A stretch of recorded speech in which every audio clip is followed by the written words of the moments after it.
Warahmatullahi wabarakatuh.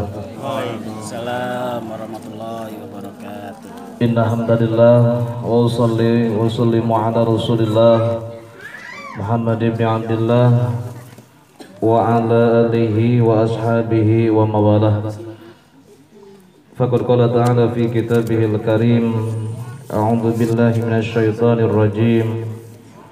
Hafidhu ala salawati was salatil wusta wa qumu lillahi qanitin.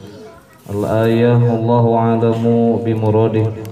Wa qala an-nabiyyu sallallahu alaihi wa alihi wasallam, masallu salawatil khamsi kama salim nahri jarin gomarin ala babi ahadikum yaktasilu minhu kulla yawmin fa huwa marrat. Khamsu marrat al-hadis. Puja dan puji mari kita panjatkan kehadirat Allah yang Maha Suci, salawat dan salam semoga selamanya tercurah limpahkan kepada baginda alam ali habibana wa nabiyyana wa rasulana al-karim Nabi besar Muhammad sallallahu alaihi wa alihi wasallam, kepada keluarga, sahabat, tabi'in, tabi'in, dan mudah-mudahan kita semua yang hadir pada malam hari ini di tempat ini termasuk umat yang merindukan baginda dan dirindukan baginda serta mendapatkan syafaatnya nanti di yaumul qiyamah. Amin ya Allah ya Rabbal alamin. Yang saya hormati keluarga besar KRT-an RT 7 beserta jajarannya, yang saya hormati keluarga besar Gang Anggrek ya, Gang 3, ibu-ibu, bapak-bapaknya yang saya hormati semuanya, bapak-bapak, ibu-ibu yang hadir, adik-adik yang saya sayangi dan saya cintai juga. Alhamdulillah bisa hadir. Kita patut bersyukur kepada Allah Subhanahu wa taala di malam ini alhamdulillah diberikan cuaca yang cerah. Cuaca yang cerah, cuaca yang sejuk juga, ya, makanya kita patut bersyukur kepada Allah. Apalagi ini bulan apa Bu? Bulan Rajab ya. Bulan Rajab ini salah satu bulan yang diharamkan oleh Allah Subhanahu wa ta'ala. Untuk apa? Untuk melaksanakan perbuatan-perbuatan maksiat dan melaksanakan peperangan juga. Di zaman Rasulullah Shallallahu Alaihi Wasallam menumpahkan darah di bulan Rajab ini diharamkan, karena ini salah satu bulan yang diharamkan. Ketika ditanya apa itu bulan Rajab, Rajab ini salah satu bulan menurut salah satu ulama mengatakan bahwa menurut Syekh Abdul Qadir Al-Jailani, Rajab ini diambil dari kata tarjabun ya.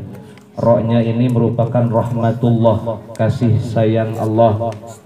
Yang kedua, jimnya ini adalah jadullah ya. Jadullah ini merupakan kemudahan yang Allah berikan kepada kita. Yang ketiga, birrullah, kebaikan-kebaikan yang Allah berikan di bulan Rajab. Jadi kalau misalkan di bulan Rajab ini kita tidak mendapatkan kasih sayang Allah, tidak bisa mendapatkan kemudahan dari Allah, apalagi kebaikan dari Allah, kita alangkah ruginya. Bulan Rajab adalah salah satu bulan yang sangat amat dinanti, salah satu bulan juga penentuan bagi kita apakah kita bisa berbuat amal atau tidak nanti di bulan Ramadan ini. Kita usahakan dari mulai bulan Rajab. Ketika kita bulan Rajab ini banyak berbuat maksiat, maka pasti dilipat gandakan apanya? Pahalanya. Berbuat baik juga dilipat gandakan juga pahalanya. Dalam artian kita pahala dari perbuatan buruk yaitu disiksa, perbuatan baik pahalanya yaitu diberikan kebaikan oleh Allah Subhanahu wa ta'ala. Karena ini kata Imam Ar-Razi dalam tafsir Ibnu Katsir mengatakan, wa ma'nal haram annal ma'siyata fiha asyaddu iqaban wa ta'atu fiha aktsaru sawaban. Ini mengatakan Imam Ar-Razi dalam kitab tafsir Ar-Razi, juga dalam tafsir Ibnu Katsir juga mengatakan bahwa bulan haram berarti Muharram, Dzulqa'dah, Dzulhijjah dan bulan Rajab sekarang ini, ketika kita maksiat fiha asyadun, ketika kita bermaksiat di bulan ini maka Allah akan asyadun banget, bahasa Sunda nama, akan sangat amat ikoban siksaannya, wa ta'atun fiha aktsaru sawaban, dan ketika kita berbuat taat kepada Allah Subhanahu wa taala ini juga akan dilipat gandakan apanya? Kebaikannya. Apalagi ini tahun, bukan tahun ya, bulan ini bulan Rajab, terus bulan ini juga kebetulan mau pesta negara. Kita kadang-kadang cacian makian antara sesama, antar tetangga, apalagi antar negara, antar daerah, ini banyak. Padahal di bulan Rajab ini Rasulullah SAW saja perang yang sungguhan, perang menumpahkan darah, membela agama berhenti. Apalagi kita hanya bohong-bohongan, ketika udah dapat tinggalin aja. Makanya kalau misalkan kita bisa tinggalkan ya biasa aja lah. Jangan, bukan kita tidak punya pilihan dan tidak boleh, silakan saja. Hanya saja kita ini kan lagi bohong-bohongan maksudnya. Jadi jangan terlalu berlebihan. Silakan saja punya pilihan masing-masing. Hanya saja perang Nabi saja yang serius betul-betul menumpahkan darah harus diberhentikan. Apalagi kita, jangan sampai antar tetangga jadi ribut, antar sesama juga jadi ribut karena beda pilihan. Jangan. Ini pesta negara, ketika berhasil yang di atas manyun wenya, nu di atas mah ucangan teheng nyaho. Makanya jangan sampai kita ribut gara-gara beda pilihan. Ini pengingat bagi kita. Bulan Rajab ini adalah bulan di mana Rasulullah SAW mendapatkan salah satu mukjizatnya, karena mukjizat Rasul ini ratusan ribu mungkin. Di antara nabi yang paling banyak mukjizatnya adalah baginda Rasulullah SAW. Ini katanya tadi gak usah tahlilan saja, baca yasin saja, tapi panjang ceramahnya, cenah cek Pak RT. Makanya saya tulis aja tadi teh, maka rada panjangan we cenah nyemangat, maka ngadadak we nulis. Nah ini penting bagi kita di bulan Rajab ini. Yang pertama apa? Perbanyak saum. Walaupun mungkin saum ini tidak ada keterangan dalil yang konkret, ini tidak ada dalil yang sahih. Sunnah saum di bulan Rajab ini tidak ada yang sahih. Tetapi kata para alim ulama, diantaranya Hasan Basri, Imam As-Sauri mengatakan bahwa aku suka berpuasa di bulan Rajab karena tidak ada larangan. Hadisnya mungkin itu disebut hadis yang palsu, namun di situ juga ada salah satu hadis yang dhaif, hadis yang baik untuk kita laksanakan beramal. Karena dalam satu tahun diantaranya ini hari yang haram bagi puasa bagi kita hanya 5 hari. Tanggal 1 apa? Tanggal 1 Syawal, Lebaran. Tanggal 10 bulan Dzulhijjah, ini haram juga. Tasrek tilu hari ini haram juga berpuasa. Berarti cuma 5 hari, selain itu berarti baik kita untuk berpuasa. Silakan kita berpuasa. Tidak ada larangan, karena Rasulullah SAW juga dalam hadis sahih Imam Bukhari, Rasul ketika bulan Rajab dia berpuasa, tetapi dia juga berbuka. Dia berpuasa, dia juga berbuka. Maka tidak full bulan Rajab berpuasa bagi Rasul juga. Maka ketika kita mau berpuasa silakan berpuasa, tidak juga tidak masalah. Mau puasa baik, tidak puasa juga jangan dipermasalahkan. Yang pertama, perbanyak puasa kalau kita mampu. Apalagi orang nih, misalkan suami kita puasa beneran Rajab, kita juga mau ikut puasa. Kita ingat-ingat apakah kita masih punya kodok tidak. Kalau ibu masih punya kodokan ulah nepika, sehingga jangan sampai kita tembus sampai Ramadan yang akan datang. Apalagi anak perempuan kita, ingatkan buat ting suami orang buka kodoan karena mungkin penyakit mah. Ramadan kamari punya penyakit mah, ting mah beneran, ting mah bohongan. Coba bisi teh mah punya kodoan, jangan sampai tembus ke bulan Ramadan yang akan datang. Yang kedua, yang terjadi di bulan Rajab yang baik kita lakukan bersedekah. Yang ketiga, diantaranya yang perlu kita laksanakan di bulan Rajab, karena menurut Syekh Abdul Qadir Jailani di sini bulan Rajab ini diantaranya yang pertama bulan yang mana harus kita meninggalkan seluruh keburukan. Yang kedua, bulan Sya'ban merupakan salah satu bulan di mana kita untuk menambahkan kebaikan, dan bulan Ramadan merupakan puncaknya bagi kita untuk menuai kebaikan itu. Ketika datang bulan Rajab, bulan Sya'ban, apalagi bulan Ramadan, perbanyak amal kita. Jangan sampai kita mengharapkan datangnya Ramadan, mengharapkan ada lebaran, tetapi kita tidak memanfaatkan bulan Rajab dan Sya'ban. Ternyata bulan Rajab berakhir, nyawa juga berakhir. Kita tidak tahu apakah bisa ataupun tidak, karena nyawa tidak tahu kita kapan ajal menjemput kita. Lalu apa saja yang terjadi di bulan Rajab?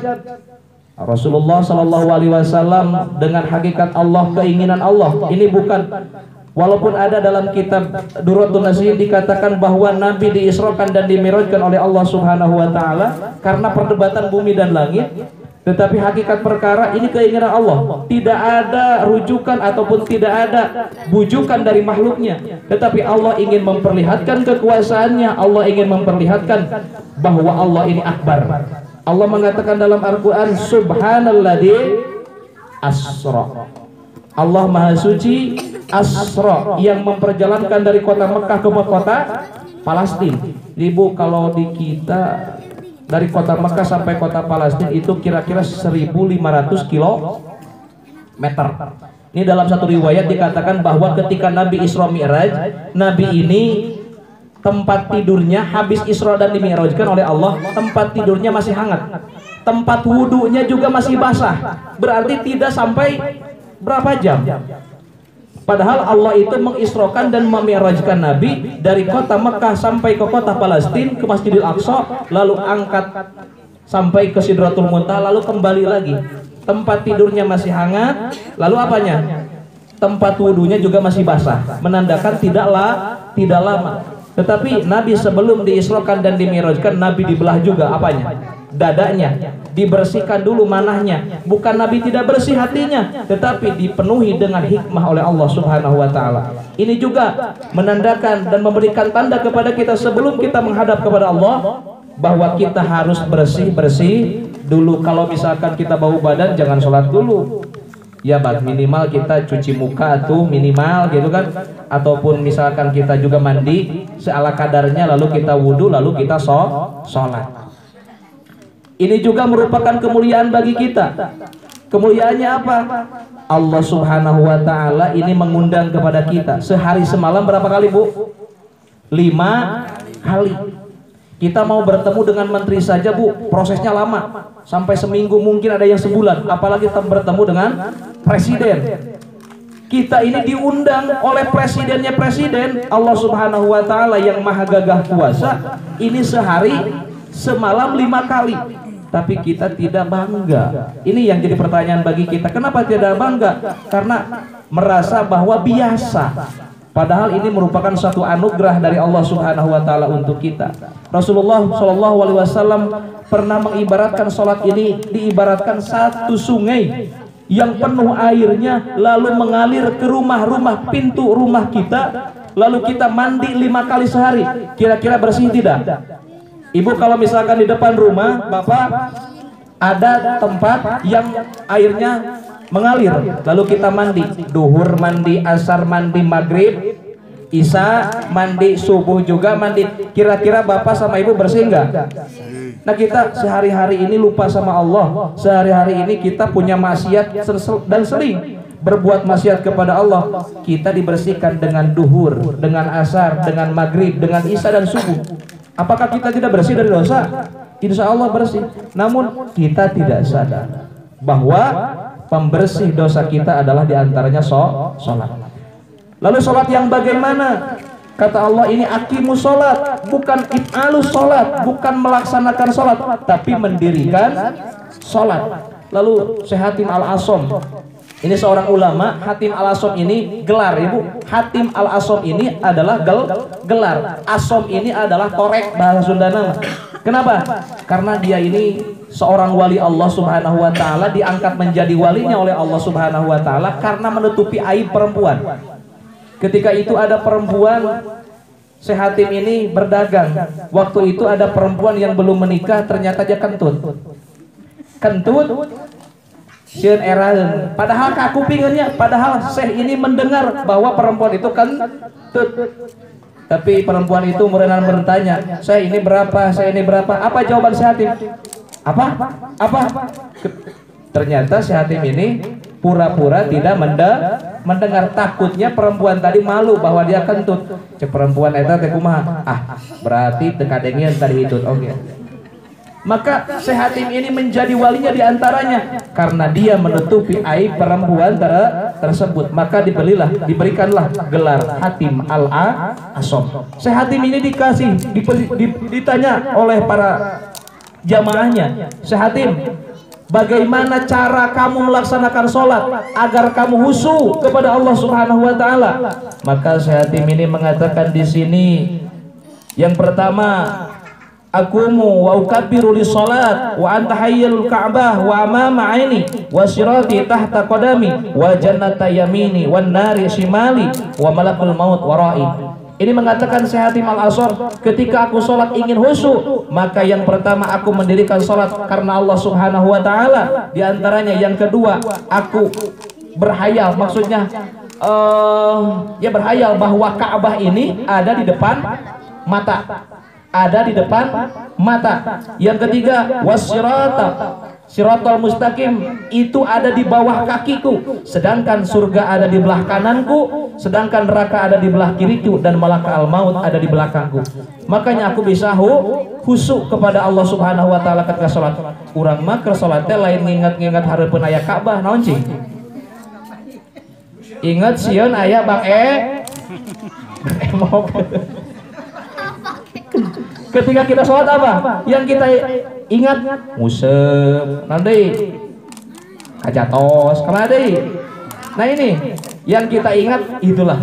Maka ketika kita sholat pantas tidak khusyuk. Kenapa? Yang kita ingat adalah dunia, bukan Allah Subhanahu wa Ta'ala. Khusyuk itu apa? Khusyuk itu sungguh tahu apa yang kita lakukan, tahu apa yang mesti kita baca dalam pekerjaan itu, dan tahu makna apa yang kita baca. Ketika kita ruku, tahu itu adalah ruku. Apa yang mesti kita baca dalam ruku, Bu? Subhana rabbiyal azim. Apa arti subhana rabbiyal azim? Maha suci Allah yang maha agung. Kita tidak tahu, kadang-kadang ke ruku inget ke mana, nu dibaca naon hartina ge teh nyaho. Makanya susu teh susah. Kita mah hafal hartina ge boro-boro. Bacaannya juga kadang-kadang pabuliwet. Keur atahiyat maca Fatihah, keur maca Fatihah maca atahiyat. Naon cing? Pikiranna ka mana? Nah ini menandakan kita tidak khusyuk. Sebagian ulama fuqaha mengatakan kalau misalkan kita membaca Fatihah ketika atahiyat, membaca tahiyat ketika kita berdiri, menandakan kita itu lupa, kita harus sujud sahwi. Lamun orang pagawean seperti gitu. Maka Allah Subhanahu wa Ta'ala mengatakan, "Hafidhu ala sholawati wa sholatil wusta wa qumu lillahi qanitin." Di antaranya hafidhu ala sholawati, maka kalian jagalah sholat kalian, wa sholawatil wusta, dan sholat asar. Sholat tengah-tengah ini sholat asar. Sok ibu coba rasakan, lamun jalma bisa ngajaga sholat asar jeung sholat isya, bari eta jalma bisa berjamaah, jalma eta dijauhkeun tina sifat munafik, dijauhkeun tina sifat fasik. Ciri orang munafik, dia meninggalkan sholat asar dan sholat ibu aya nu tacan sholat isya moal ngaku moal aslina moal itu bapak bisi aya nu tacan sholat isya kade balik tidur sholat isya itu ada sunat ieu dinaonkeun, sunat ieu diakhirkeun kabablasan ka subuh tah kade adanya tuluy mana deui di antara isna Allah Subhanahu wa Ta'ala ngabejakeun, Nabi oge ngabeja khamsu shalawatin katabahunna Allahu 'alal ibadi faman jaa bihinna lam yudayyi minhunna syai'an istakhfafan bihaqqihinna kana lahu adaballahi ahdun ayyadkhulahul jannah wa man lam yati bihinna falaysa lahu adabun ahdun insyaallah adabah. Allah Subhanahu wa Ta'ala mewajibkan kepada kita ibadah untuk melaksanakan sholat 5 waktu. Di antaranya lam yudayyi minhuna, siapapun orang yang melaksanakan sholat lalu dia tidak neler bahasa Sunda nama lam yudayyi tidak ngengke tenganggap enteng karena eta perkara istahfafan tenganggap enteng bihaqqihina serta mendatangkan syaratnya, rukunnya, batalnya ditinggalkan. Karena bulan Rajab ini bulan sholat diantaranya. Maka syaratnya berapa Bu? Yang biasa saja. Syarat sholat berapa? 8. Rukun sholat berapa? 17. Yang membatalkan sholat 14. Mau ditanya hiji-hiji teu nyaho. Jujur we, coba satu we ngajawabkan naon batal sholat, jawabannya naon hitut, dah hitut melain ya temannya, teu aya jawaban hitut bisi. Nah kalau misalkan kita ditanya rukun sholat berapa, 17, bisa hiji-hiji boro-boro. Lalu bagaimana kita akan melaksanakan sholat dengan syaratnya, rukunnya, menjauhi pembatalan kalau tidak tahu syaratnya, tidak tahu rukunnya? Maka kita harus taroskeun ka PRT. PRT wayahna bejaan tabungan saha urang ketuana. Bejaan cek PRT serahkeun we ka DKM, misalkeunna ku abi serahkeun deui ka PRT. Gitu. Insyaallah ibu-ibu ngaraos, bapak-bapak insyaallah ngawas taroskeun namun aya. Kalau misalkan ada pertanyaan silakan ditanyakan, bisa dijawab, tidak bisa di-PR-kan. Ini supaya kita tidak awam untuk melaksanakan sholat diantaranya ya Bu ya. Kade ini peringatan bulan Rajab ini yang pertama tadi perbanyak saum, perbanyak zikir, perbanyak sedekah, perbanyak juga qiyamul lail diantaranya. Karena bulan Rajab ini adalah syahrul Rajab, diantaranya syahru zar'i wa sya'bana syahru syaqi wa ramadan syahru hasadi.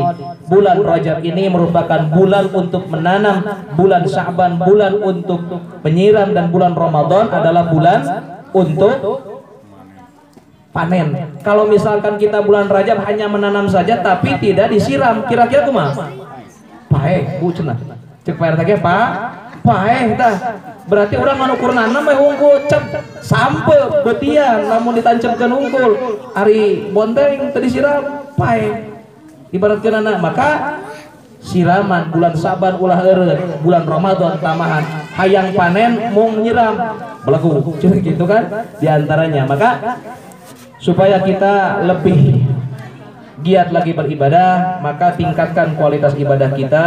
Ada yang tidak tahu kita bertanya bahwa hidup yang singkat ini merupakan titipan dari Allah Subhanahu wa taala, dan kita juga harus bersyukur kepada Allah. Dengan adanya bulan Rajab ini kita bisa berkumpul di sini, walaupun di bulan Rajab tidak ada momen-momen yang terjadi banyak seperti seperti bulan Muharram ya.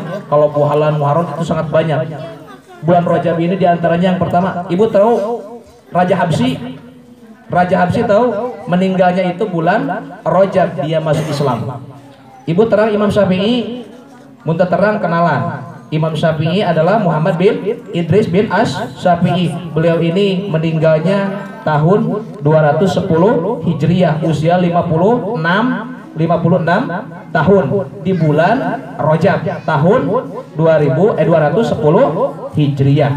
Nah ini diantaranya Imam Syafi'i juga meninggalnya apa? Bulan Rajab. Sultan Salahuddin Al-Ayyubi memerdekakan Palestina ini juga di bulan Rajab diantaranya. Maka bulan Rajab ini merupakan salah satu bulan yang diagungkan oleh Allah Subhanahu wa taala, dimuliakan oleh Allah. Mudah-mudahan kita semua di bulan ini, di bulan Syaban nanti, dan nanti di bulan Ramadan, Allah Subhanahu wa taala memberkahi kehidupan kita, amin.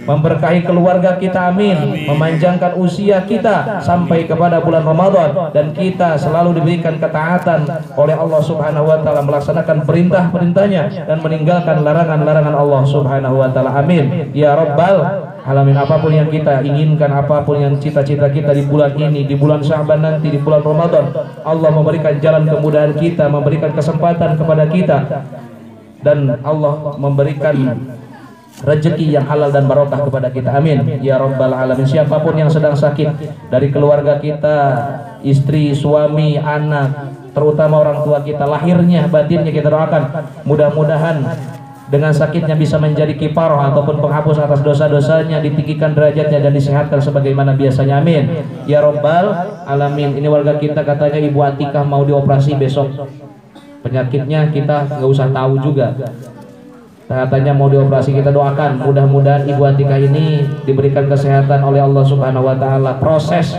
operasinya juga besok dimudahkan oleh Allah dan penyakitnya diangkat, disembuhkan sebagaimana biasanya, amin ya robbal alamin. Anak-anak kita yang sedang ada dalam pendidikan TK, Dinia, SD, SMP, SMA, perguruan tinggi ataupun pondok pesantren, kita doakan mudah-mudahan anak-anak kita ini menjadi anak-anak yang solih dan solihah, bisa berbakti kepada agama, negara dan orang tuanya, amin ya robbal alamin. Kita bertawasul kepada baginda Rasulullah Sallallahu Alaihi Wasallam, meminta syafaat baginda Rasul, meminta pertolongan kepada Allah Subhanahu Wa Taala dengan memuliakan hambanya, memuliakan nabinya, memuliakan ulama, memuliakan aulia. Mudah-mudahan Allah menurunkan keberkahannya kepada kehidupan kita, amin ya robbal alamin. Bismillahirrahmanirrahim. Astaghfirullahaladzim, astaghfirullahaladzim, astaghfirullahaladzim alladzi la ilaha illa huwal hayyul qayyum wa atubu ilaih wa nas'aluhu taubatan wa maghfiratan min jami'i dzunub. La ilaha illa anta subhanaka inni kuntu minadh dhalimin.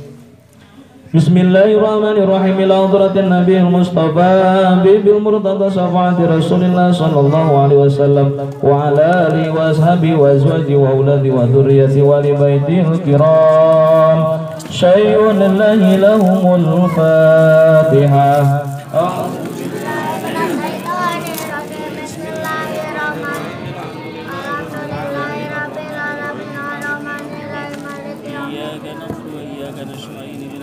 عليهم ولا الضالين